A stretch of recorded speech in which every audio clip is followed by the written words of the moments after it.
Thanksgiving's coming up fast. We have a lot of things to be thankful for. So many, in fact, that it's almost impossible to count them all.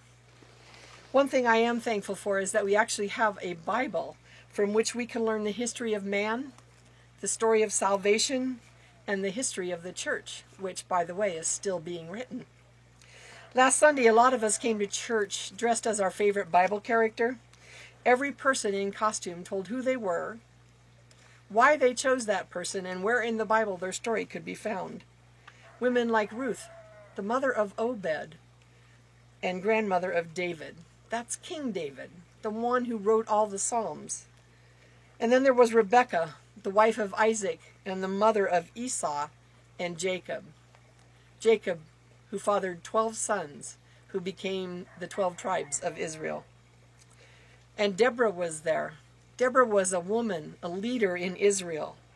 And she was one of only 3 in the whole Bible who was a prophet, a judge, and a military leader. The other 2 were Samuel and Moses. We had 2 unnamed women representing all those women in the Bible who have no name, like Lot's wife and Noah's wife, and all the women who traveled with Jesus and the disciples. And then there was the woman in the New Testament who was caught in sin and was about to be stoned, and Jesus said, "Wait, let him who is without sin cast the first stone." Of course, the woman was saved. This prompted a discussion about Rahab, the harlot of Jericho. She knew who God was and believed in him long before those spies ever came into her inn to spy out the land. Her story ought to be our story. A sinner, touched by God, who put her faith in him and never looked back. Rahab is listed in the genealogy of Jesus Christ. All these women and their stories were brought to life October 31st. So were men like Joseph in his coat of many colors, whose jealous brothers sold him into slavery, and who then became second in command only to Pharaoh in all of Egypt. And he saved his brothers, and he saved his parents, and all of Egypt from starvation during a major drought. And Joseph, husband of Mary, who raised the very Son of God, who on 4 occasions was visited by an angel. Well, it was good to hear those stories. It was good to be reminded how each was interconnected with the other, to hear how human these people in our Bibles are, and yet God worked through them and loved them, just as he works through and loves us. I'm so thankful for the written record, the Holy Bible. I'm grateful for the opportunity to learn of those who went before us. And I'm extra thankful for people like Paul in the New Testament, who made it his life's work not only to preach the good news, but to protect the gospel from those who would change it.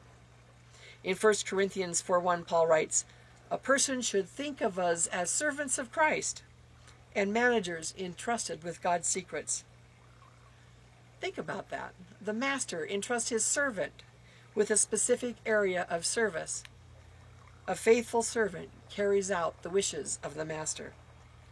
Paul was the Lord's chosen instrument to carry the good news of Jesus Christ to the Gentiles, their kings, and the Jewish nation. The Lord, the master of all, chose Paul to be a steward of the good news. Paul had a tough job cut out for him. At every turn, someone challenged the good news. Someone tried to change it to suit themselves.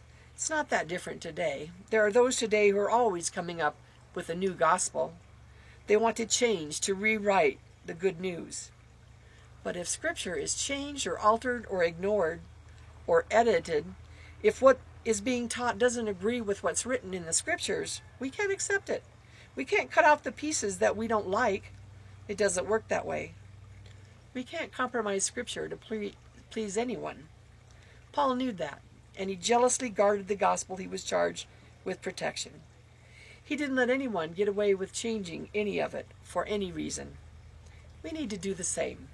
We ought to be servants of Christ like Paul, who was worthy of the trust placed in him. I hope you are. And I hope this year, when you sit around the Thanksgiving table, you won't forget to say thanks for the men and women who went before us, most especially for those who devoted their lives to share and protect the good news of Jesus Christ for all. Have a wonderful Thanksgiving.